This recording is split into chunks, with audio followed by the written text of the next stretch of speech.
Hello friends, and welcome back to Stories About Entitled People. Let's start our video with a story about a fast food cashier just 2 months into the job who faced a brutal breakfast rush and an even nastier customer. But before we begin, best way to support our channel is to leave comments, like, and subscribe with the turned on bell so you don't miss the new video every single day. Here we go. No, sir, I am not stupid. I've currently been working as a cashier at a fast food restaurant for roughly 2 months. It's been the only job where I've had to directly deal with customers, so the whole thing's pretty new to me. I never knew how rough fast food employees have it, and I'm glad I've always been careful not to be a jerk whenever I've gone to fast food restaurants in the past. I came to work this morning at 7 a.m. and was pretty pumped that I only had to work till noon. This past week, I've been working 9 to 10-hour days, so a 5-hour day was a relief. Everything had been going pretty well, and in fact, I got a compliment from a customer today, which made me really happy. However, that happiness died out as soon as the restaurant got slammed by a lot of people with only an hour left for breakfast. Usually, we don't have a very big rush in the last hour, but today was different. The biscuit maker was on break during the rush, and unfortunately, we ran out of biscuits during the rush. Cue very angry and impatient customers waiting for their food. I was almost done getting an order ready except for one more biscuit that I needed. I decided to ask the customer if he wanted to go ahead and take half of his order, he was dining in, and that I would bring out his other biscuit when it was ready. He'd ordered 4 biscuits, all accompanied with orders of hash browns, but since there were only 3 biscuits, I gave him his 3 hash browns that accompanied it. I thought I would give him his other hash browns when his last biscuit came out. When I handed him his order, he began to question where his last order of hash rounds were. Without thinking, I asked, "What hash rounds?" And he stated that he was missing the other hash rounds that went with the last biscuit. Before I could explain that I thought of giving the other hash rounds as soon as the last biscuit was ready, he said, "Are you effing stupid or something?"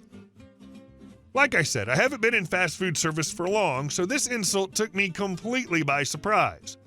I had never had a stranger say something so mean to me. He kept yelling at me and calling me names. My coworker immediately took up for me and said, "You don't need to be talking to her like that. I understand that the food's taking a while to get ready, but you don't need to insult her for something that isn't her fault. You should be ashamed of yourself." He simply said, "Crap, I'm not ashamed of anything."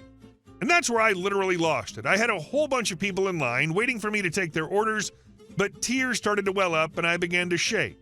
I simply left and went to the break room where I began to cry. Once I stopped crying, I came back out and got a drink. I was immediately met with caring customers who confronted me and told me to keep my head up. One of the regular customers said, "Don't worry about that redneck piece of crap, sweetie. That effer has probably never had a college education while you're getting one. Don't let someone like that put you down." I thanked him for his kind words and began working again. I'm still upset at the fact that I wasn't able to come up with anything to say back, and I'm even more upset at the fact that my manager stood there the whole time not saying anything. The only thing she did was apologize to the customer for the wait and even offered a discount. However, I'm so glad that I had a caring coworker who stood up for me and customers that cared. There's something just so very wrong with the world when it's okay to verbally abuse someone just because you're a customer and they're working. Most people would never ask a complete stranger whether they're effing stupid, as it's an incredibly rude thing to say, and most of us learn manners, decency, and empathy as children. And our second story. Give him my condolences. I used to work IT for a hospital campus, and one fine day I was tasked with troubleshooting why an entire building's network kept dropping out randomly. For those fortunate folks who don't work in IT, a bit of background. Network closets in buildings with large campuses are where wild dust bunnies go to die and to mate. You can also find many varieties of critters like cockroaches and sometimes rats if the closet you're servicing happens to be in the city. In a nutshell, the rooms are absolutely disgustingly filthy. My task today was to go play in one and figure out why the network hamsters were on strike, but only for this old building and only sometimes. Whoever was in charge of maintenance for this closet got an F, hands down. Turns out a data entry mistake left this closet outside anyone's area of responsibility. Upon further investigation, the last time someone had gone in to clean or maintain was about 12 years previous. The switch the whole building ran through had a couple of fans in it, and those fans didn't spin. The reason they didn't spin? There was dust and gunk all up in there. Much to my surprise, the motors hadn't actually burned themselves out because after a vigorous bout of percussive maintenance, read, I hit it with the handle of my screwdriver, the fans got unstuck and started spinning and sprayed all that ick into my face, which was very close to the fan. I recoiled out of the closet because that's so gross, and I probably fixed it anyway, slammed the door shut and started looking for a bathroom because I had junk in my eyes and I felt disgusting. Only I've never been in this building before, and now I'm starting to have trouble seeing details because eyefuls of dust are not good for visual acuity. That's when I thought I saw my savior. There was a scrub-colored blur in the distance with an ID badge. Huzzah! Whoever this person was works for the hospital. They'll know where the sink is. Once this person got close enough for reasonable conversation, she was also close enough for me to actually see, and she was very pretty. Like, derail my train of thought and leave me briefly slack-jawed pretty. I'm pretty sure I said something witty like, excuse me, and she just goes, I have a boyfriend, and keeps walking. Now, I understand that she probably needs to use a barge pole to fend off undesired male attention, but I'm not trying to hit on her. I just really need a bathroom. My mouth opens and the words fall out before I can stop myself, and I hear someone with my voice say, yeah, give him my condolences.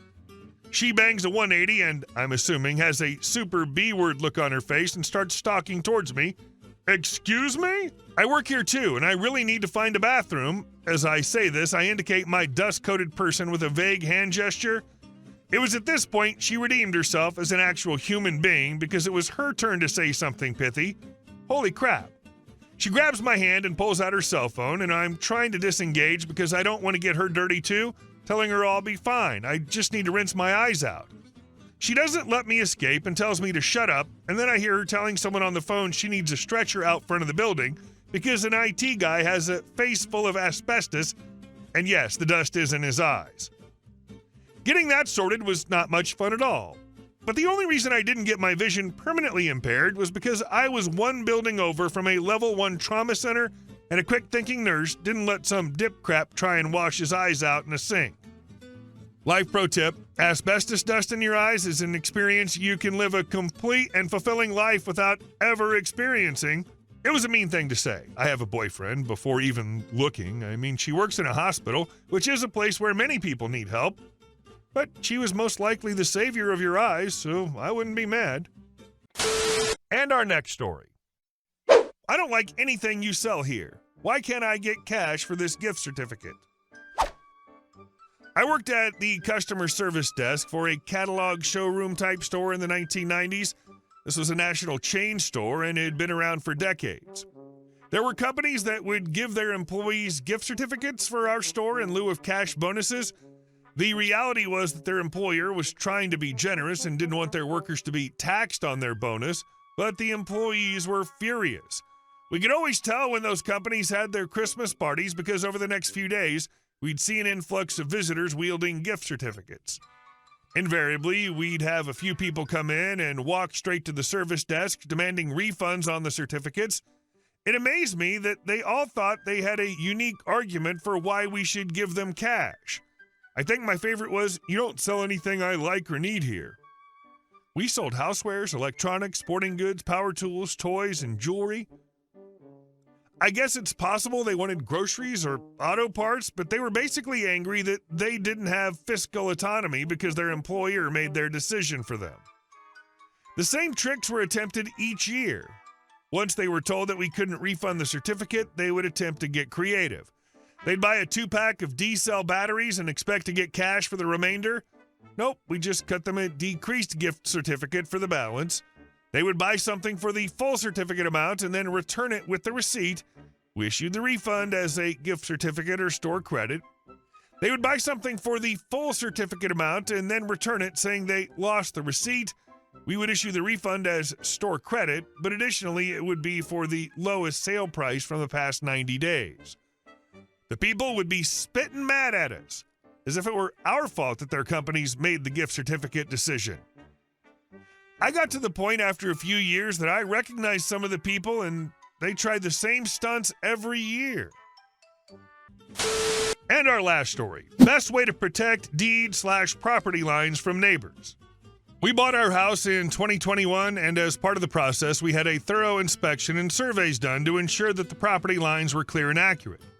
There was an old wooden fence on the property that partially ran along our property and partially on our neighbor's land. After the survey was completed, our neighbors had a new fence built exactly where the old one was, which they needed to enclose their yard so their pool could meet code.